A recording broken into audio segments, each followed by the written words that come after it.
कर्म लौटकर जरूर आता है। रात का समय था। बारिश धीरे धीरे हो रही थी। एक गरीब बूढ़ा आदमी मंदिर की सीढ़ियों पर बैठा था। उसकी आंखों में आंसू थे और हाथ जोड़कर वो सिर्फ एक ही बात कह रहा था, हे कृष्ण, मैंने किसी का बुरा नहीं किया, फिर भी मेरी जिंदगी में इतना दुख क्यों है।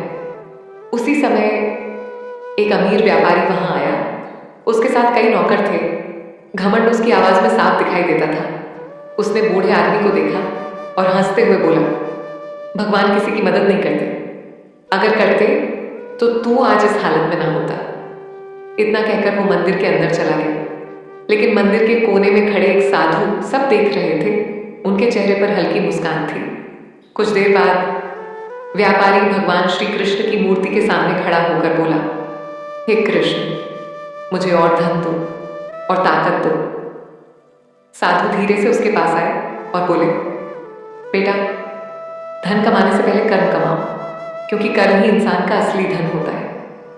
व्यापारी हंस पड़ा। कर्म वर्म कुछ नहीं होता बाबा, इस दुनिया में सिर्फ पैसा चलता है। साधु शांत स्वर में बोले, समय आने पर श्री कृष्ण हर कर्म का फल देते हैं।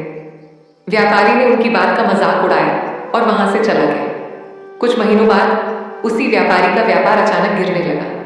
दोस्तों ने साथ छोड़ दिया, धन खत्म होने लगा। एक दिन वो भूखा प्यासा सड़क पर बैठा था। तभी वही बूढ़ा आदमी आया। लेकिन आज उसकी जिंदगी बदल चुकी थी। लोग उसका सम्मान कर रहे थे क्योंकि उसने हमेशा दूसरों की मदद की थी।